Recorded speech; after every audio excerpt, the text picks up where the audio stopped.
my fiancée pressured me to give her access to my money. I learned her language in secret and recorded them planning to rob me blind. I sent her to prison for 4 years. I'm 28 years old. I work in tech and make pretty good money for my age. And what happened to me about a year and a half ago almost destroyed me financially and emotionally. But I guess I should be grateful that in the end I discovered the truth before it was too late. The thing is, I met this girl, Svetlana, on a dating app like 3 years ago, and at first everything seemed normal. You know, the first dates went well. She was sweet, attentive, made me feel special. And after a year and a half together, I proposed because I thought I had found the right person. She said yes, obviously, and I was over the moon thinking my life was going to be perfect, that we were going to build something together. And when I look back now, I realize all the signs I ignored because I was in love, or whatever that was. Svetlana came from a very different cultural background than mine. Her family had immigrated several years ago, and she had a strong accent but spoke English pretty well. Or at least that's what I thought. Her parents, Irina and Viktor, lived in an apartment not too far from where I was renting, and from the beginning, Svetlana insisted a lot that we spend time with them, which seemed normal to me because I'm also close to my family. My parents, Robert and Linda, live in another state, but we call each other often. The problem started when we got engaged, and Svetlana told me that her family had a tradition where the groom lived with the bride's parents before getting married. Would like to get to know each other better and strengthen family bonds. And I thought, well, it's different, but if it's important to her and her culture, I can do it for a few months. Big mistake. Seriously, the biggest one of my life up to that point. I moved into her parents' house like 2 weeks after the engagement, and from day one I felt uncomfortable, but couldn't explain exactly why. Irina, Svetlana's mom, was very intense, let's say. She was always there, always giving her opinion about everything, and she had this way of looking at me that made me feel like she was constantly evaluating me. Viktor was quieter, but there was still something weird about him, like he never looked me directly in the eyes and was always whispering things with Irina in their language. And there's the thing.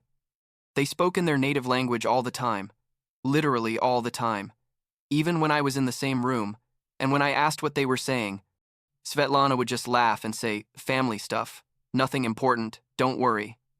But I was worried, obviously, because who does that? Who has complete conversations in another language when there's someone present who doesn't understand? It's rude at minimum, right? The first few weeks I tried to be understanding and adapt to their family dynamic, but things kept getting weirder. Irina started making comments about my job, asking exactly how much I made, if I had savings, if I had thought about buying a house soon, and Svetlana always backed up these questions as if they were totally normal. One day, like a month into living there, Svetlana suggested we open a joint bank account for wedding expenses, which makes sense in theory. But then she said her mom should have access too to help with payments to vendors because she had experience organizing weddings. That seemed really weird to me. Like, why does your mom need access to our bank account? But Svetlana got all dramatic, saying I didn't trust her family and that if we were going to get married, we had to be a team with her parents too. I managed to avoid that by saying I wanted to talk to my financial advisor first, which was true, but also an excuse to buy time. After that, the conversations in their language intensified, and I noticed that many times they would look at me while they talked, and then Svetlana would come and ask me for things, like to consider adding her name to my life insurance, or to give her access to my banking information to supposedly plan a surprise for the wedding. And every time I hesitated or said I needed to think about it, she would get angry and accuse me of not loving her enough. It was around that time that I started feeling really paranoid, like something was very wrong, but I couldn't put my finger on exactly what it was. One night I was at work. I'm a software developer, so I spend a lot of time on the computer, and I was browsing Reddit casually when I came across a thread about marriage scams and families that take advantage of couples with money. I read like 20 stories, and they all had similar patterns. The rush to get married, the pressure to combine finances, the super involved families, and me sitting there thinking, shit, is this happening to me? That same week I made a decision that basically saved my life, though at the time I didn't know it. I looked for classes in the language. Svetlana's family spoke and enrolled in an intensive online course I could take during my lunch hours and at night. I told Svetlana I was taking certification courses for work, which technically I was also doing, so it wasn't a complete lie. I dedicated like 3 months to studying that language in secret, using headphones all the time so nobody in the house would know, and little by little I started understanding isolated words, then phrases, then complete conversations. And what I heard, man, what I heard made my blood run cold. One Saturday afternoon, like 4 months into living there, I had supposedly gone out to run an errand, but forgot my wallet and came back to the house. When I opened the door, I heard Irina and Svetlana yelling at each other in their language in the kitchen, and Victor was also there but calmer. I stayed in the entrance without making noise because something in my instinct told me I needed to hear this. I took out my phone and turned on the recorder, and for the next 15 minutes, I recorded the entire conversation. Irina was furious, saying things like, "It's been 4 months already, you. They were supposed to have access to everything by now. We're wasting time." And Svetlana was yelling back, "He's not as stupid as the others. I have to go slower." And then Irina said something that made me feel like I'd been punched in the stomach. "If you don't get the money in the next 2 months, we'll have to abort this operation and look for another target. We can't afford another failure." I stood there in total shock, trying to process what I had just heard with my intermediate level of the language, but I needed to be sure I had understood correctly. I left the house without making noise, went to my car, and sat there for like an hour, just staring at the wall and feeling like the world was collapsing around me. The next day at work, I looked for my coworker, Emma. She speaks the same language because her family is from a neighboring country, and I asked her to help me translate a recording. Emma asked me what it was about, and I just said, "Please. It's important. I need to know if I'm understanding correctly," and she agreed. We went to an empty conference room. I closed the door and played the recording. Emma's face while listening went from curiosity to horror in a matter of minutes. And when the recording ended, she looked at me and said, "Marcus, you need to get out of that house now. These people are planning to scam you." She translated the entire conversation word for word for me, and it was worse than what I had understood. Not only were they talking about stealing my money, but Irina mentioned other men, other targets they had succeeded with, bank accounts they had drained, and there was something about immigration documents and how the marriage would help them bring more family members over. Emma told me this sounded like an organized operation, not just a family taking advantage, but something much more elaborate and criminal. I felt physically sick. I had to run to the bathroom and threw up, because the woman I was going to marry, the woman I had loved for almost 2 years, had never loved me. I was just a job for her. The next few days were the hardest of my life. I had to keep living in that house and act like nothing was happening while I figured out what to do. I called my parents that same night and told them everything.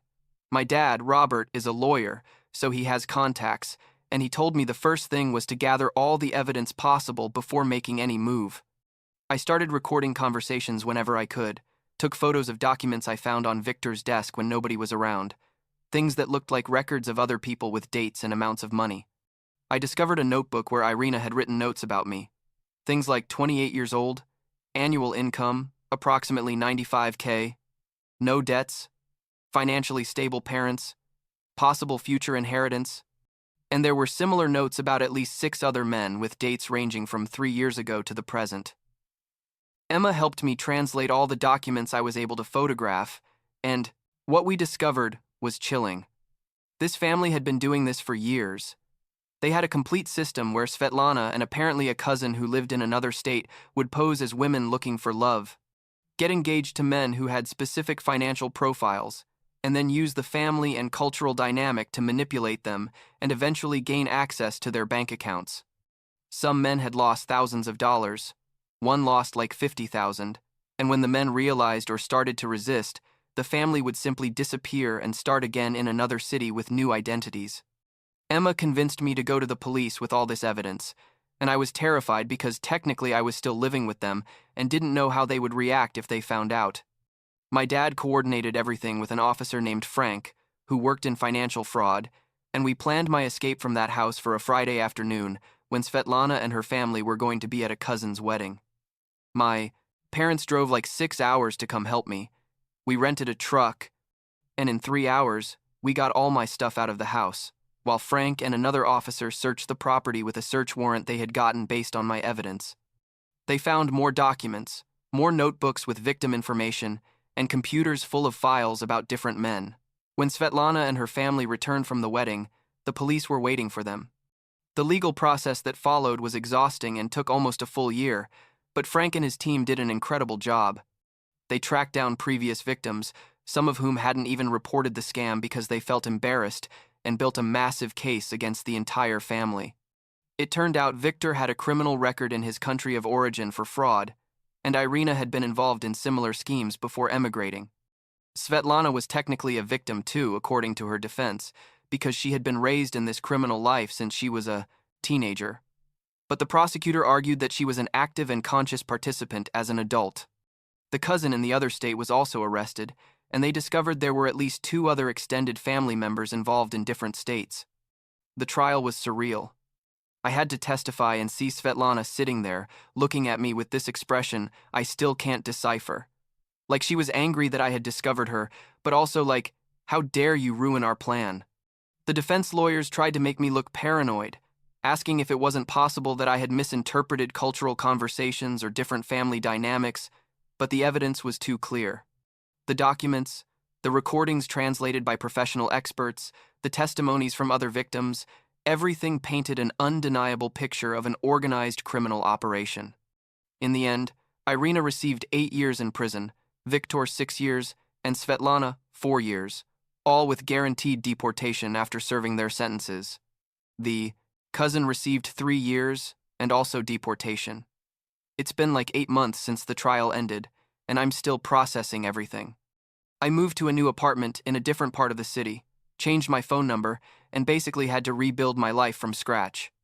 But the trust I lost wasn't just in Svetlana, but in my ability to judge people. And that's been the hardest thing to overcome. I've been in therapy since all this exploded, and my therapist says the trauma of being manipulated like this leaves deep scars that take time to heal. My parents have been incredible. They came to stay with me for 2 months after the trial just to make sure I was okay. And Emma, my coworker, became one of my best friends after all this. What bothers me most when I think about everything isn't so much the money I almost lost, although that would have been devastating, but the time and emotions I invested in a complete lie.